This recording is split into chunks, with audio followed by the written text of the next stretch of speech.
Good morning বন্ধুরা।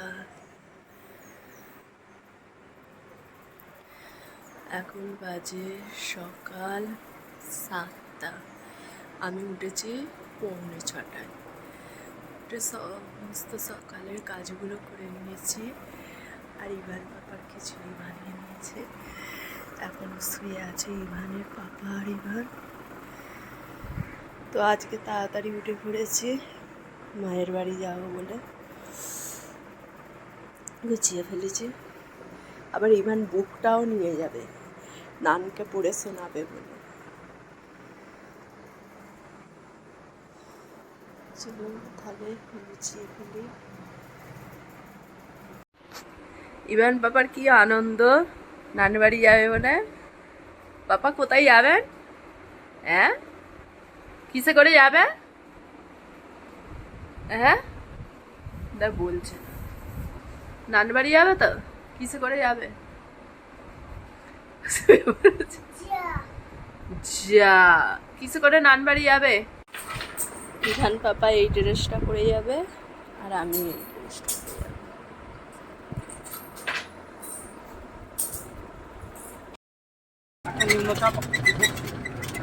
কাল নয়, সামনের সপ্তাহ থেকে বৃহস্পতিবার।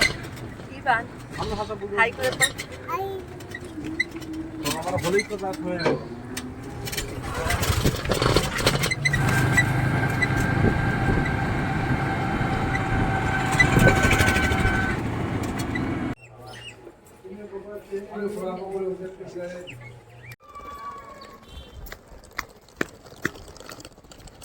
ইভান পাপা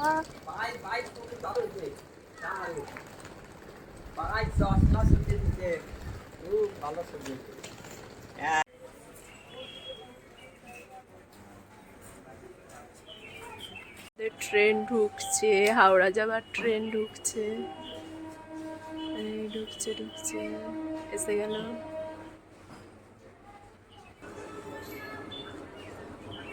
এই ট্রেনেতে যাব। এই আমাদের ট্রেন এসে গেছে।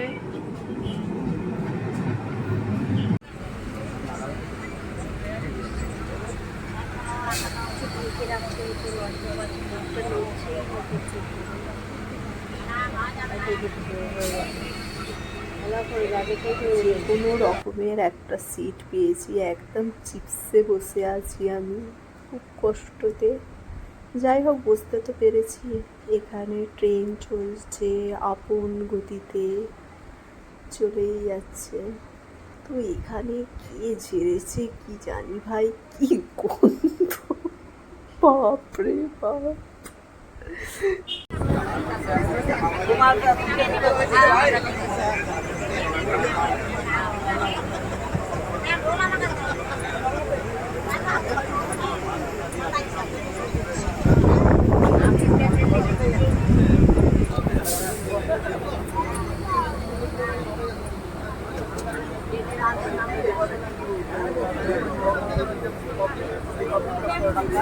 ইভান পাপার একটা ঘুম হয়ে গেল। ঘুম থেকে উঠে হতাশ হয়ে বসে আছে দেখুন। তো এখানে হাওড়ায় ঢুকে পড়েছি আমরা। তো এখানে ট্রেন থেকে নেমে পড়েছি, কি ভিড়। তো ইভান পাপার কোলে আছে। তো আমি যাচ্ছি। এখানটা একটা জায়গা খুঁজছিলাম ইভান পাপাকে বসিয়ে খাইয়ে দেবো বলে, কারণ ও ট্রেনেতে খায়নি, লজ্জা পাচ্ছিল বলে। তো এখানে একটা জায়গা পেয়েছি, তো বসে ওর জন্য যে বানিয়ে নিয়ে এসেছি খাবারটা, সেটাই খাইয়ে দাইয়ে আমরা এবার বাসেতে উঠে পড়েছি। এই যে বাস স্টার্ট হয়ে গেছে, এখন বাস